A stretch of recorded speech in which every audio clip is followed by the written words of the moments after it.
सोचो, अगर हिस्ट्री थोड़ी सी डिफरेंट होती, अगर ब्रिटिश एम्पायर कभी इंडिया तक पहुंच ही नहीं पाता, ना ईस्ट इंडिया कंपनी आती, ना 200 साल की कॉलोनियल रूल होती, तो आज का इंडिया कैसा होता?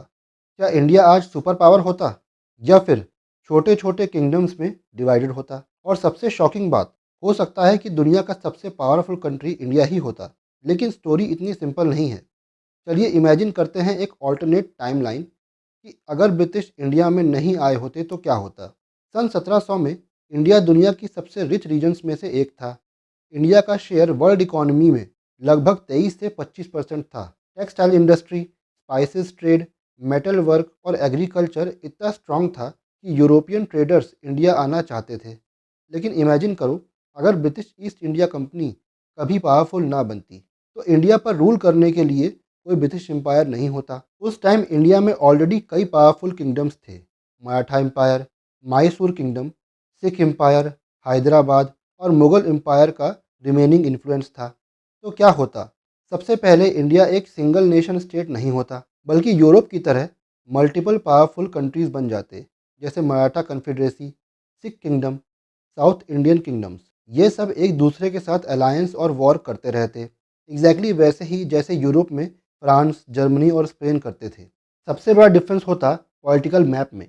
आज का इंडिया शायद 10 से 15 डिफरेंट कंट्रीज में डिवाइडेड होता। नॉर्थ इंडिया में सिख एम्पायर स्ट्रांग होता।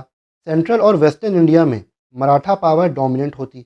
साउथ इंडिया में मैसूर या ट्रेवेनकोर पावरफुल नेशंस बन सकते थे। इसका मतलब एक यूनाइटेड इंडिया शायद एग्जिस्ट ही नहीं करता। ब्रिटिश रूल ने इंडिया में इंग्लिश लैंग्वेज इंट्रोड्यूस की थी।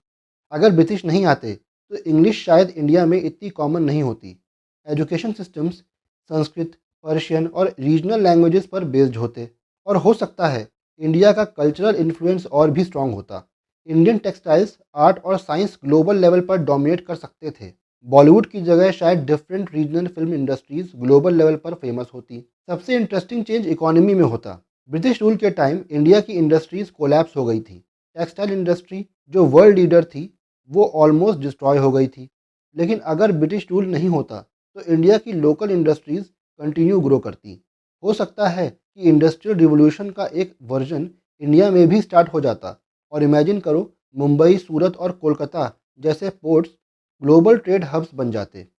इंडिया वर्ल्ड इकोनॉमी में चाइना और यूरोप के बराबर compete करता। लेकिन अब आते हैं सबसे सरप्राइजिंग ट्विस्ट पे।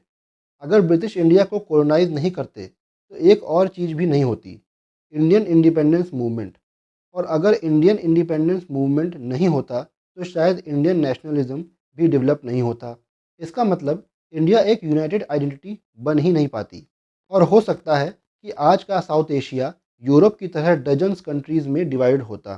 तो इंटरेस्टिंग बात यह है, ब्रिटिश रूल ने इंडिया को डैमेज भी किया, लेकिन इनडायरेक्टली इंडिया को एक सिंगल नेशन बनने का रीज़न भी दिया। और इसीलिए हिस्ट्री का ये क्वेश्चन इतना फैसिनेटिंग है। अगर ब्रिटिश इंडिया में नहीं आते तो शायद इंडिया पावरफुल होता, लेकिन इंडिया नाम की कंट्री एग्जिस्ट नहीं करती।